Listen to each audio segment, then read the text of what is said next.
اس کے لیے میری شفاعت واجب ہو گئی۔ مدینہ منورہ جاتے وقت احرام کی ضرورت نہیں، البتہ مدینہ منورہ سے واپسی پر اگر مکہ مکرمہ آنا ہو تو احرام باندھنا ضروری ہے۔ مدینہ منورہ کے سفر کے دوران ذوق و شوق اور محبت کے ساتھ کثرت سے درود شریف پڑھتے رہیے۔ نماز میں پڑھا جانے والا درود ابراہیمی سب سے افضل ہے۔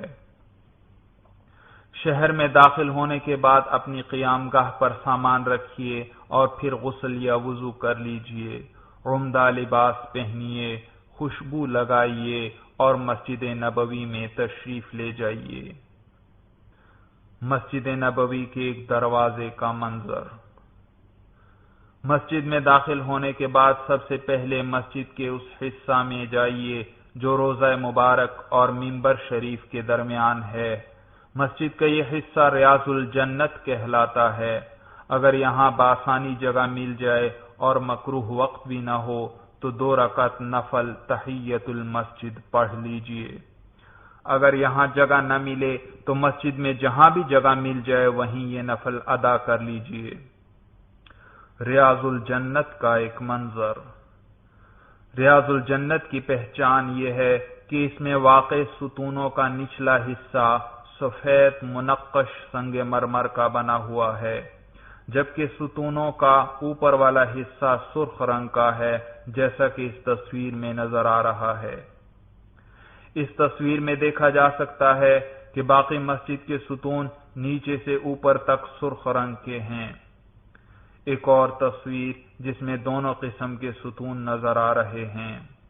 دائیں طرف والا ستون سارا کا سارا سرخ رنگ کا ہے، یہ ریاض الجنت کی حدود سے باہر واقع ہے، جبکہ بائیں طرف کے ستون کا نچلا حصہ سفید رنگ کا ہے، یہ ستون ریاض الجنت میں واقع ہے۔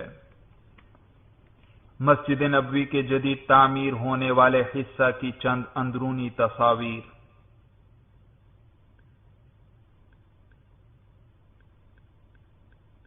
نفل پڑھنے کے بعد انتہائی ذوق و شوق اور پورے ادب و احترام کے ساتھ خاتم النبیین رحمت للعالمین سرور کونین نبی کریم صلی اللہ علیہ وسلم کے روضہ مبارک پر حاضری دیجیے۔ جالیوں میں بنے ہوئے پہلے خانے کے سامنے کھڑے ہو جائیے۔ یہ خانہ رسول کریم صلی اللہ علیہ وسلم کے چہرہ انور کے بالکل سامنے بنایا گیا ہے۔ اب درمیانی آواز سے سلام عرض کیجیے۔ السلام علیک ایھا النبی ورحمۃ اللہ وبرکاتہ۔ اس کے بعد ادب سے کھڑے ہو کر درود شریف پڑھتے رہیے۔ پھر دائیں طرف جالی کے دوسرے خانے کے سامنے کھڑے ہو کر حضرت ابو بکر صدیق رضی اللہ تعالی عنہ کی خدمت میں سلام عرض کیجیے۔ السلام علیکم ورحمۃ اللہ وبرکاتہ یا خلیفۃ رسول اللہ ابا بکر الصدیق۔ پھر ذرا دائیں طرف تیسرے خانے کے سامنے کھڑے ہو کر حضرت عمر فاروق رضی اللہ تعالی عنہ کو سلام کہیے۔ السلام علیکم ورحمۃ اللہ وبرکاتہ یا خلیفۃ رسول اللہ عمر بن الخطاب۔ سلام سے فارغ ہو کر ذرا ہٹ کر ایسی جگہ آ جائیں کہ آپ کے قبلہ رو ہونے میں روضہ اقدس صلی اللہ علیہ وسلم کی جانب آپ کی پشت نہ ہو۔ اب قبلہ رخ کھڑے ہو کر خوب دعا کر لیجئے۔ مدینہ منورہ میں قیام کے دوران کثرت سے روضہ مبارکہ کے سامنے حاضر ہو کر سلام عرض کیا کریں۔ زیادہ سے زیادہ وقت مسجد میں گزاریے، ریاض الجنت میں نوافل پڑھیے اور کثرت سے دعا و استغفار کرتے رہیے۔ ہمت کر کے مسجد نبوی میں مسلسل 40 نمازیں تکبیر تحریمہ کے ساتھ ضرور ادا کیجیے۔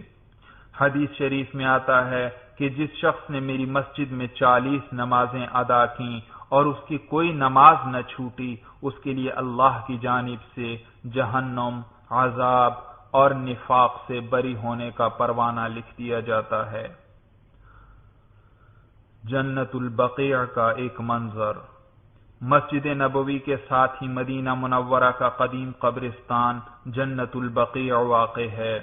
اس مبارک قبرستان میں نبی کریم صلی اللہ علیہ وسلم کی اکثر ازواج مطہرات، ہزارہا صحابہ کرام رضوان اللہ تعالی علیہم اجمعین اور لاکھوں اولیاء اللہ دفن ہیں۔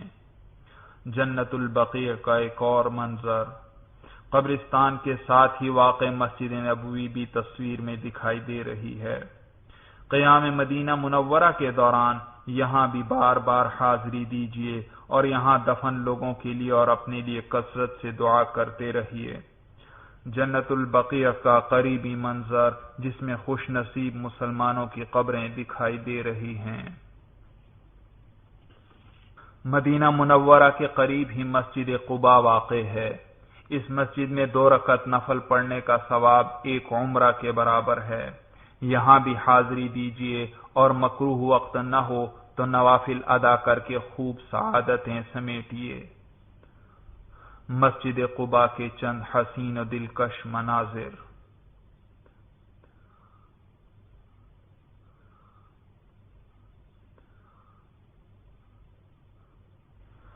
جبل احد کا ایک منظر۔ مدینہ منورہ کے قریب ہی جبل احد واقع ہے۔ یہ وہ پہاڑ ہے جس کے بارے میں رسول اللہ صلی اللہ علیہ وسلم نے فرمایا کہ ہم اس پہاڑ سے محبت کرتے ہیں اور یہ پہاڑ ہم سے محبت کرتا ہے۔ غزوہ احد میں شہید ہونے والے صحابہ کرام رضوان اللہ تعالی علیہم اجمعین کی قبریں اس پہاڑ کے ساتھ ہی ہیں۔ تصویر میں ان شہداء کی قبروں کی نشاندہی کی گئی ہے۔ قبروں کے گرد واقع 4 دیواری واضح طور پر دکھائی دے رہی ہے۔ شہداء احد کی قبروں کے گرد قائم 4 دیواری کا ایک قریبی منظر۔ ان شہداء میں نبی کریم صلی اللہ علیہ وسلم کے چچا سید الشہداء حضرت حمزہ رضی اللہ تعالی عنہ بھی شامل ہیں۔ یہاں بھی ضرور حاضری دیجیے اور ان کے لیے اور اپنے لیے خوب دعا کیجیے۔ واپسی سے پہلے روضہ مبارکہ پر آخری سلام کے لیے حاضری دیجیے اور دعا و استغفار کے ساتھ اپنے وطن روانہ ہو جائیے۔ تفصیلی بیان کے بعد آئیے اب آخر میں حج کے تینوں طریقے الگ الگ اور انتہائی مختصر لفظوں میں دوبارہ سمجھ لیجیے۔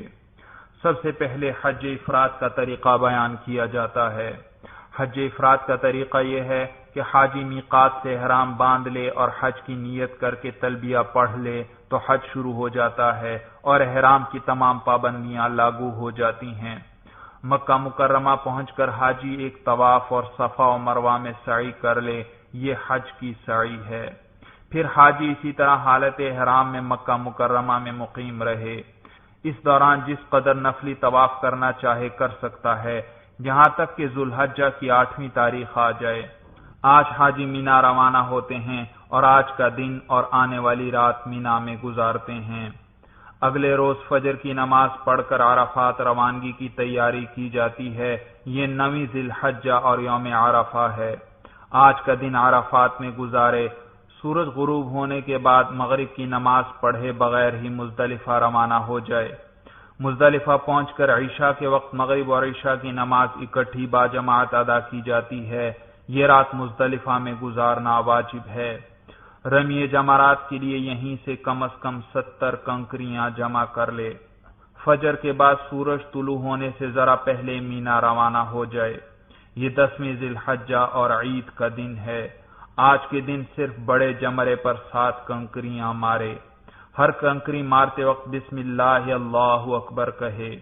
پہلی کنکری مارتے وقت تلبیہ بند کر دے۔ تلبیہ پڑھنے کا سلسلہ ختم ہوا۔ رمی کے بعد اگر قربانی کرنا چاہے تو قربانی کر لے اور اگر نہ کرنا چاہے تو بھی درست ہے، کیونکہ حج افراد کرنے والے پر حج کی قربانی واجب نہیں۔ پھر سر کے بال منڈوا کر یا چھوٹے کروا کر اپنے عام استعمال کے سلے ہوئے کپڑے پہن لے۔ عید کے 3 دن یعنی 10، 11، 12 ذی الحجہ میں کسی بھی وقت مکہ مکرمہ جا کر طواف زیارت کر لے۔ حج میں یہ طواف فرض ہے۔ اگلے روز یعنی 11 ذی الحجہ کو زوال کے بعد ترتیب سے پہلے چھوٹے